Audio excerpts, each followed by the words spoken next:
Well, what's up, friends? Mark Holmes here, and as always, I want to thank you all for watching, commenting, subscribing, and being part of the Joe Boo Sports Report. Without you guys, this literally does not work. It's Friday night. Just got finished my live stream. Shout out to everybody who came in, supported the channel, and everything else. Shout out to Stacy Schubert because Stacy ended up winning our Joe Barty tonight. Congratulations, Stacy. We'll get it out to the mail to you on Monday. So, if we are to believe some of the hype that we're hearing, Cowboys could be really good.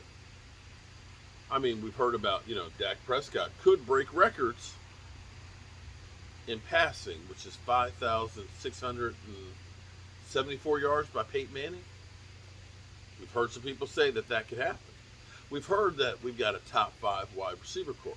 We've now heard that NFL.com says that Zeke Elliott, you can bank on him getting over 1,300 yards. What they're putting out there is the Dallas Cowboys, expectations are that the Dallas Cowboys are going to be a juggernaut on offense and basically setting us up for disappointment if it's not. But the real key on the team is going to be, what does the defense do? And I've been sitting here thinking, I've been trying to put together all the pieces on what Dan Quinn's doing with his defense. We're a 4-3, we're a 3-4 base. We got Quentin Bohannon, we've got bigger, younger, more athletic defensive linemen with more length. And then we have Micah Parsons. Micah Parsons, I'm trying to figure out what his position and his role is going to be. I think maybe we've got it wrong that we drafted Micah Parsons to replace Jalen Smith or Van Der Esch.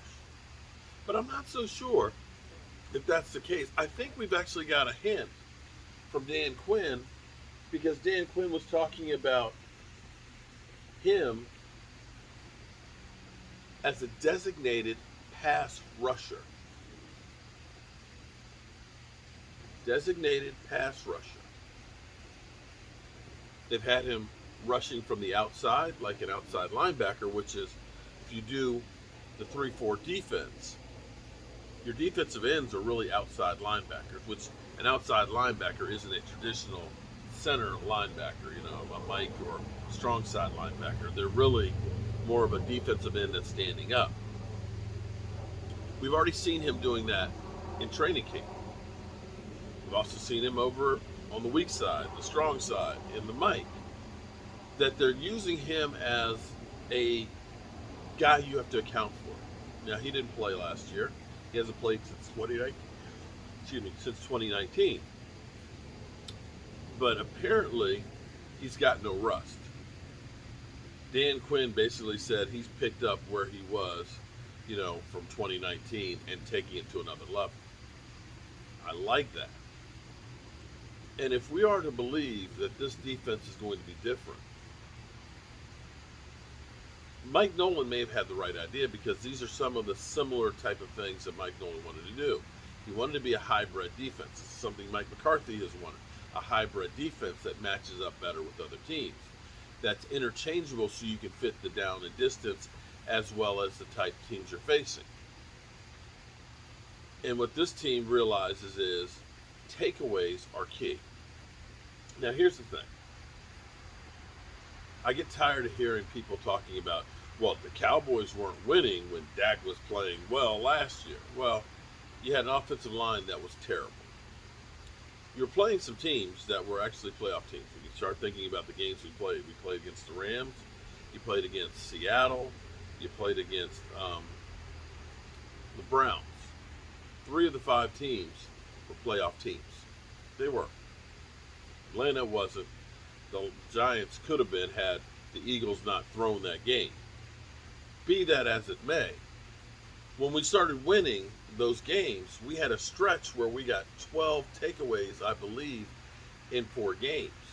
That's averaging 3 a game, which is unheard of because if you think about the Dallas Cowboys, where we started out the season, we were on pace for the lowest takeaways in the history of football, which I believe was 7 by the San Francisco 49ers. The first half of the season, we were on pace to beat that. Not in a good way. But then we got younger guys in there. We had Gallimore start to play. You got rid of Dontari Pose. You ended up getting a little bit more athleticism. And let's face it, you weren't playing playoff teams. You were playing the 49ers with their third or fourth string quarterback. You were playing the Giants with Danny turnovers, okay? Let's be clear. Daniel Jones has more turnovers than he has, more fumbles than he has games. That's right. The only starting quarterback out there to ever have more fumbles than games. Yeah.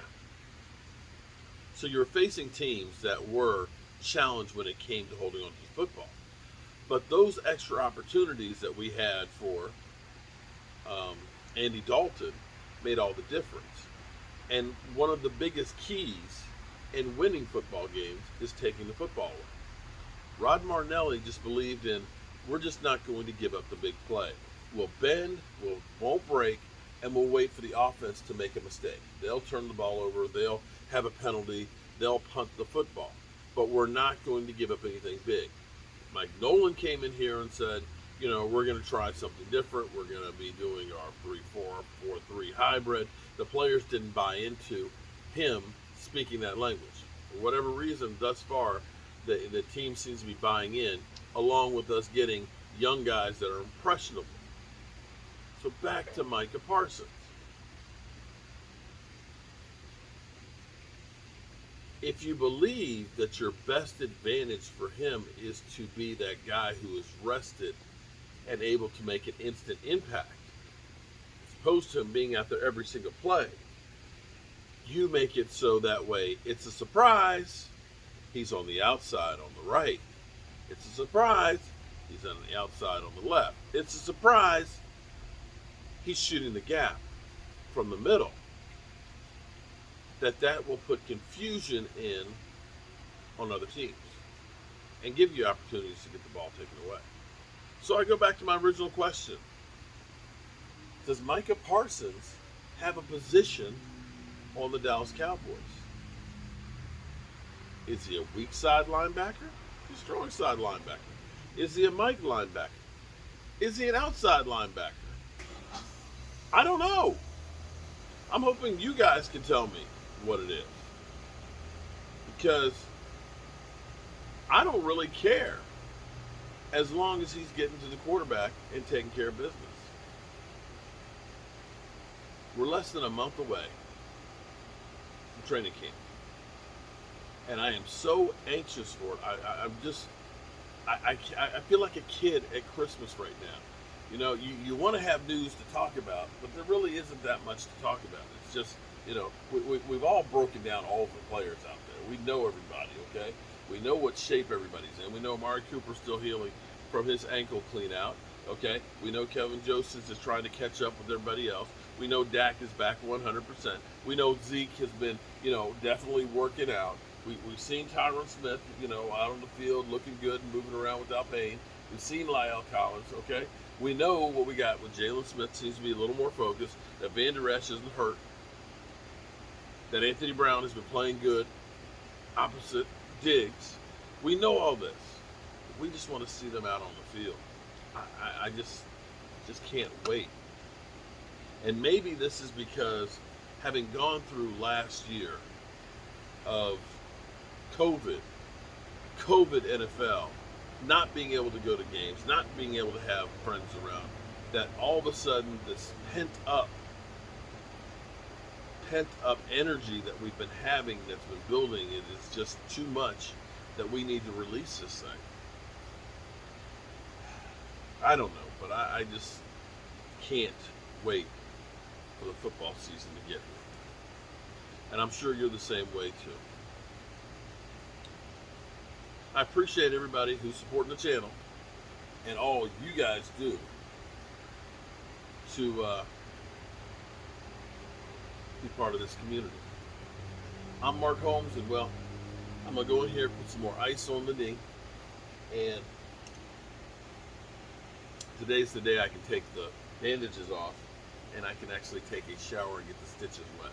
as opposed to the sponge bath.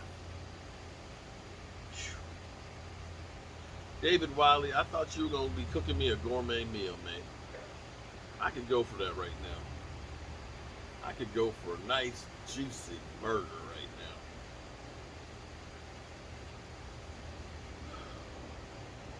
God willing, I'll see y'all in the morning.